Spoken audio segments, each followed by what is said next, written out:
Yo, what up you guys, MxgicIQ here, and today we're actually on CarX Street, as you guys can see, and we're going to be doing the Hypersonic Gymkhana Club for C6, and this is actually pretty difficult to build for because I'm actually trying to make an all-wheel drive C6 car, and it's a lot harder than you might think on controller. On wheel, this car actually feels pretty good, but we're going to probably be tweaking the car throughout the events in the club, and then at the end of the video, I'm going to be showing you guys the build in its entirety. So if you guys enjoy this video, make sure you guys leave a like, comment, and subscribe, and let's get straight into the challenges today because this is going to be a difficult one, as my difficulty on the game is as high as it can possibly be. These times are going to be pretty hard to beat, I assume, so let's get straight into the club.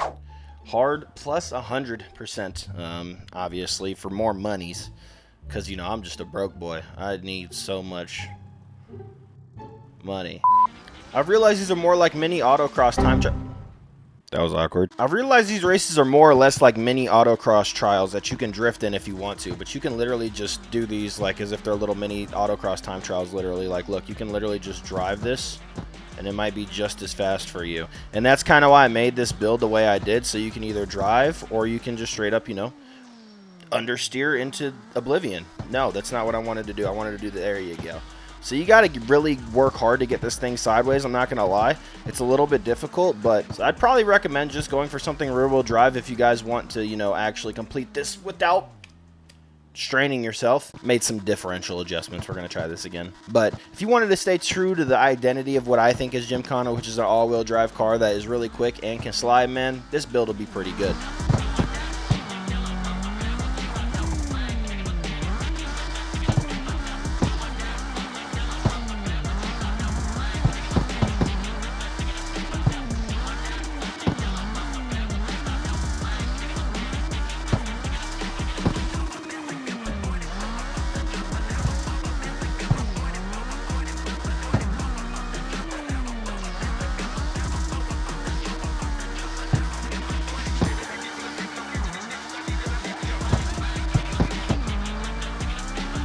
Okay, plenty of time on that one. These are not going to be nearly as hard as the open world stuff, but I already feel a couple adjustments I want to make real quick before we get into the next challenge. Like I said, the reason I didn't show the build at the beginning of this video is because I'm probably going to tweak it throughout the gameplay, so.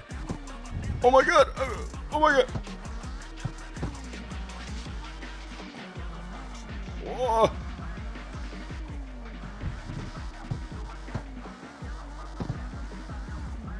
Oh, oh, oh, oh, oh.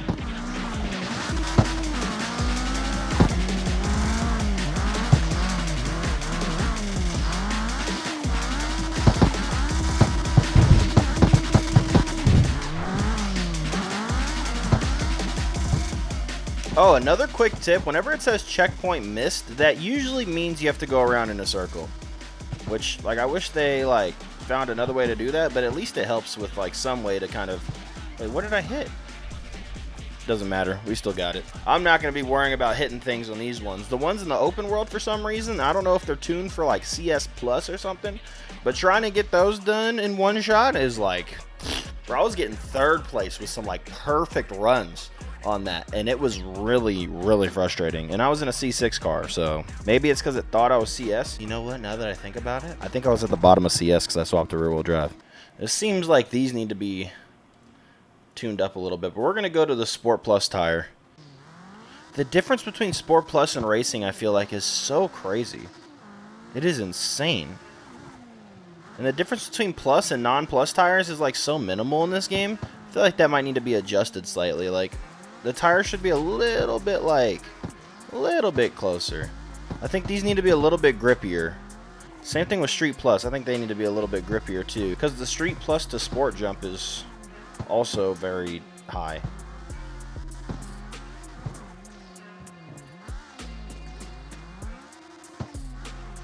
We'll say it is much easier to get the tires spinning now, though. I will say that. A lot easier. Now hopefully we can hit this jump smooth and soar across the finish line. Oh my god. It is early morning, so I'm going to go ahead and down my coffee real quick.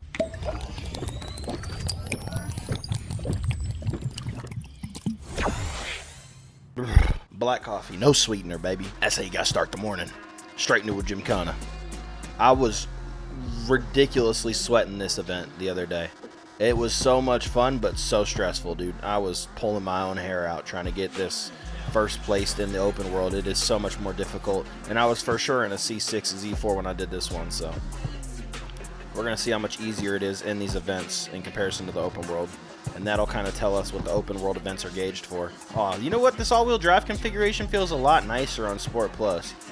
I will say, though, I think the racing tires are going to be a little bit quicker, obviously, in a rear-wheel drive configuration, so it's kind of a weird one, right? Really just depends on if you want to stay true to the format or what's most effective. I'd say rear-wheel drive on racing tires is most effective, or all-wheel drive on racing tires on a steering wheel is going to feel really good as well. So there's that.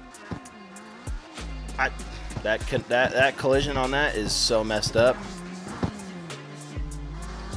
Woo! That was smooth through there. That was smooth through that last little part, though. Yeah, I kind of like this thing now. I don't think I really need to change much more. I think on Sport Plus tires, it's right where it needs to be honest.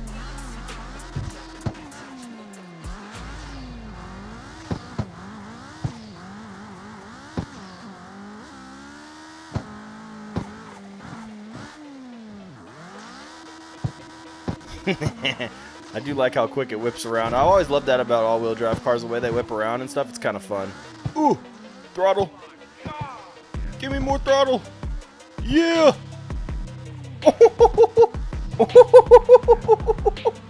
Oh, that's fun. Okay, this build's actually really fun. It's a little bit difficult to, again, control, but it is so much fun when you get it right. Oh, no.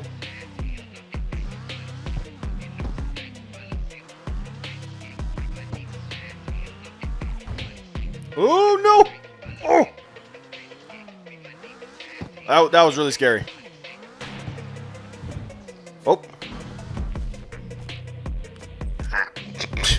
That was close. Right? Right? I agree with this guy. That was close. All right, boys. Let's lock in and finish up these races.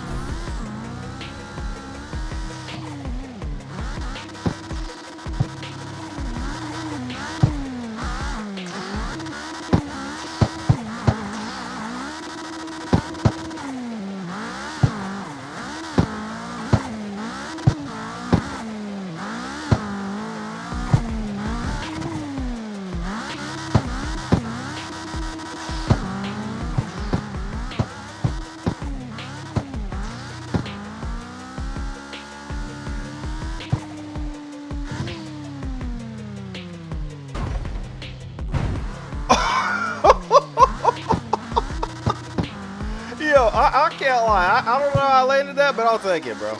I've done 2 crazy jumps in the last 2 days. That was insane. The last videos have had crazy jumps in them, bro. Insane jumps. I don't know what they could work on to make the jumping feel better, though. I don't know if it's the way the car absorbs the impact thing, or the collisions, or what. I mean, to be fair, we still have cars bottoming out on toge runs, so. The S13 bottoms out even with the ride height raised all the way up, so that still needs to be fixed, but.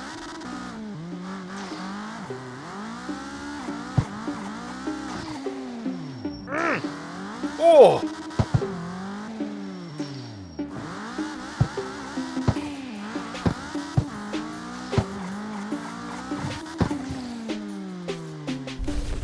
That was pretty cool. That ending's fine. Jumping into the ending is fine because it doesn't, show how crazy the car is to land. We're literally on the last 2 races already. This isn't bad.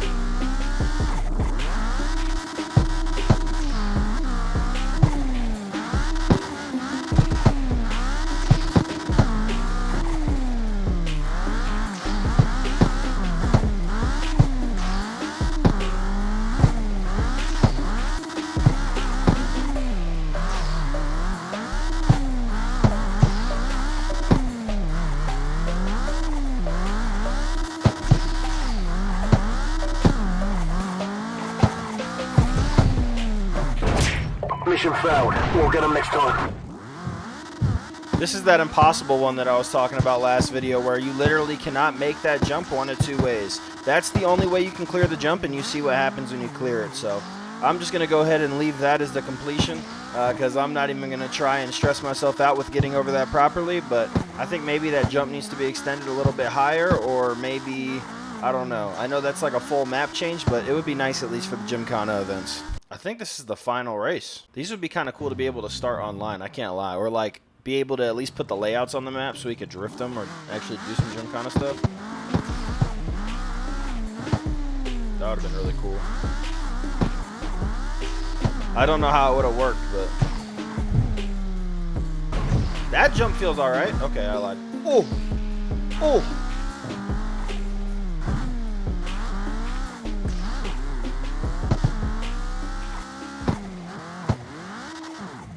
I mean, why is there a... Never mind. I mean, like, what? That we didn't test these routes. All right, I'm convinced we didn't test the routes. Devs, come on now. We obviously didn't test the routes, guys. Let's yeah. Get me in those tests, bro. I'll actually test the routes, because obviously whoever tested these routes didn't test the routes.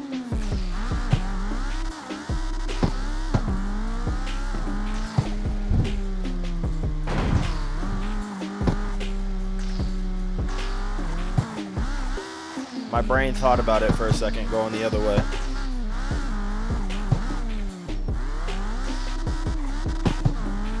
Can't be real. It's hilarious.